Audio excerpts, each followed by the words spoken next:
My brothers, my sisters, when you move through a time of challenge, distress, pain, you're in pain, something's happened to you, someone's wronged you, oppressed you, use the moment to make a blessed dua and supplication to Allah. It is a moment of acceptance of dua. Ask Allah, oh Allah, bless me, my offspring, bless everyone, grant me Jannah, make things easy for me. Why? Something massive just happened, you tested me, it was a big challenge, I'm going through this, oh Allah, but I'm here calling out to you regarding other issues that I have. Sometimes we are tested by Allah, and listen to this. It's probably one of the more powerful points that you will take home this evening.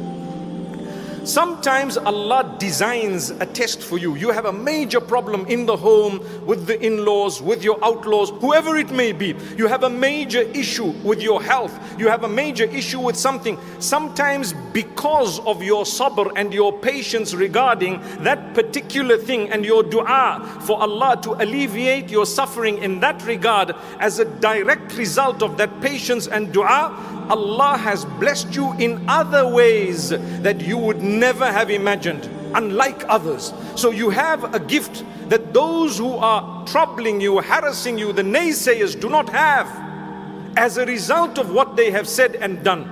Look at Yusuf alayhi salam. What happened? They tried to block him, to stop him, to kill him, to get rid of him, however they could. As a direct result of that, Allah elevated his status one after the other. He went up. So thank Allah, oh Allah, if this is the test you've put in my life right now, I thank you because I can manage this, I can cope, it's okay. So what if 20 people of the broader extended family no longer talk to me? Big deal. If Allah is happy with me, I am happy. Allah's blessed me with so much more than all of them put together. Is that not the case? So thank Allah. Thank Allah. I will try to resolve the matter, because it is part of my duty as a Muslim to try to make the broader circle of my relatives within that which is without conflict, should I say, to try and bring them to peace with everyone in that circle. But I may not succeed. I'm going to try, and if I don't succeed, I'm not going to lose sleep over that. I'm going to call out to Allah, keep trying to the best of my capacity that's God-given. But I am definitely going to thank Allah, oh Allah, you tested me with this. You know what? I'm managing. Don't test me with something else. That's a winner. Did you hear what I just said? Oh Allah, you tested me with this. I have a problem. This is the issue. Oh Allah, do not test me with something else. I thank you that you've given me a test I can manage. It's tough, it's a struggle, but with your help I can manage.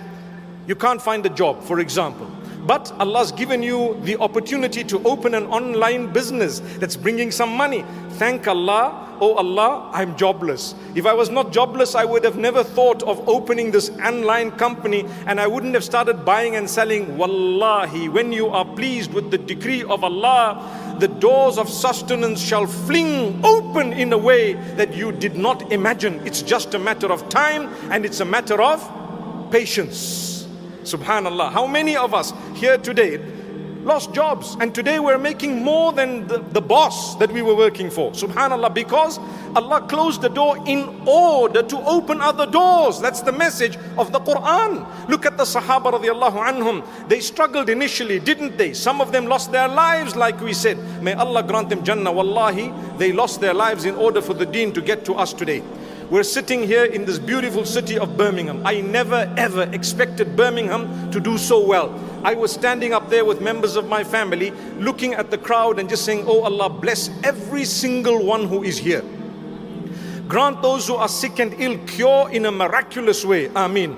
Have mercy on all of those who have family members or relatives or loved ones who've passed on. Ilah al-Alameen. Similarly, so many watching online, may Allah bless you all. May Allah bless all of us. The connection we should be feeling as an ummah is real.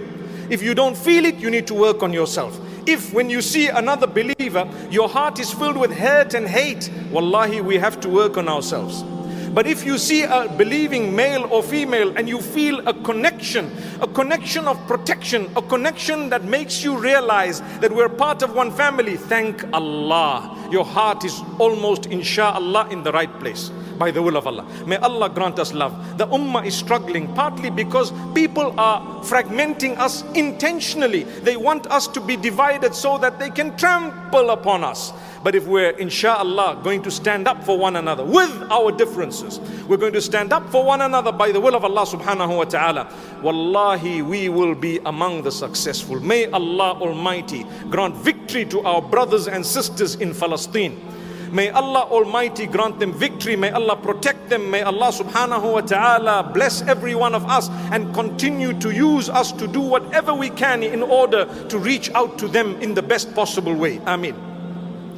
And the same applies to those in Sudan, those in Kashmir, those so many places across the globe. Yesterday someone told me, you're always praying for Palestine. When are you going to pray for Sudan? I said, my brother, it's not intentional. It's just that we have Masjid al-Aqsa. So it's something that's not intentional to say we only care for one place. We care for the entire globe. There are people struggling whom we don't even know are struggling. There are places, there is persecution that we are unaware of. Allah is aware. Allahumma ansuril ladhina أخرجوا من ديارهم بغير حق إلا أن يقولوا ربنا الله. Oh Allah, help those who were removed from their homes for no reason besides that they worship you, O Allah. And they say our Lord is Allah. Look at the Sahaba radiallahu anhum. I was mentioning them, how some of them lost their lives so that we can actually be here today. The world can become a better place. People can start studying, they can start seeing, they can ask questions. What a great opportunity Allah gave us. This is what's supposed to be the quality of a Muslim. May Allah make us good Muslimin. And I'm sure it's happened to a lot of us. But my brothers and sisters, the worst from amongst us is he or she who behaves in a way that those who already have a not so bad impression of Islam start having a worse impression of Islam. Then we have done a disservice not only to ourselves and to Allah subhanahu wa ta'ala, to Muhammad sallallahu alayhi wa sallam as well, and the deen at large, and every other Muslim on the globe. So we call ourselves good Muslim, and then we complain about the image of Islam on the globe when we have contributed towards it. Imagine. So it's about time we revisited the rules of the game, subhanallah. How can someone want to play football when they don't even know the rules of the game? And this brings me to a powerful point. If you want to be a good Muslim, you need to know revelation. You need to know what Allah wants from you, and you need to know it. It's not good enough to say, well, you know, I was born a Muslim and it's okay, I pray 5 times a day. Islam is not just about praying 5 times a day. There are so many people who pray 5 times a day, but their lives are upside down. They lead their lives like the worst of people. But one thing that happens, they pray 5 times a day. So, there is a hadith of a bankrupt person. And the description of that person is he who comes on the day of judgment with so much good deeds. But because of having usurped the rights of so many others, all these good deeds shall be distributed to other people. And this person is left with no good deeds. And still there are people who are saying, he's usurped my rights. Until their bad deeds are made to be shouldered by him. And then he is cast into hellfire. May Allah protect us. So this is why we say, let us not reduce Islam to just a faith that we should be proud about during Ramadan. Once Ramadan goes, it's over. Everything goes. Our dress code goes. All the music CDs come back into our cars, and we are bouncing with the vehicle. Yesterday we were driving on the road. I thought we had a bit of an earthquake, and I noticed, oh, the youngsters, may Allah protect us. You know the sound you're hearing right now in this stadium? Subhanallah. I think it was sound that was perhaps more than that. The ground was vibrating, and it was just a vehicle crossing.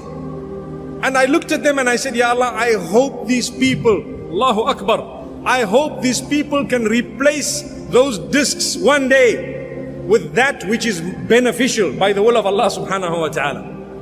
May Allah grant us goodness and ease. But we are guilty. We sometimes think that you got to be a Muslim when you enter the masjid. So when you enter the masjid, mashallah, people come in and they read their salah. When they go out, they are frowning. They are frowning at the rest of their brothers and sisters. This is a serious crisis, and I have noticed it. Some people who claim to be more religious, their attitude stinks. Believe me, it smells so bad you got to block your nose. Allahu Akbar. Some people who claim to be so religious, believe me, you'll find a man dressed so appropriately. And mashallah, he looks like he is such a religious person, but when he looks at you with the eyes and he's gritted his teeth and you greet him, Salaam alaikum, and he just... You come to Africa, even the lions don't do that. They'll smile at you. Amazing. Yes. May Allah subhanahu wa ta'ala forgive us. Really. Really. It's sad. It brings tears to the heart to see people who are supposedly good. Sometimes people have complained, sisters have complained of other sisters, and they say, you know, some of the sisters who are supposedly outwardly so religious, they have an attitude, they don't even want to greet, they don't even want to look at the other sisters, they don't even want to make them feel at home. And this is why there are people who've entered the fold of Islam and reverted after a long time, and sometimes they look at their sisters, and I'm talking here of the sisters in particular, and then nobody turns to them, nobody lends them an ear, nobody gives them any importance, and they feel, wow, I was far better off at the church. It's happening. Is that what a good Muslim is? We allow racism to overtake us? Impossible. Give more time to people of another race. Believe me, you will help yourself be a better Muslim. Did you hear what I just said? Give more time to people of another race. You will help yourself be a better Muslim. May Allah subhanahu wa ta'ala grant us strength.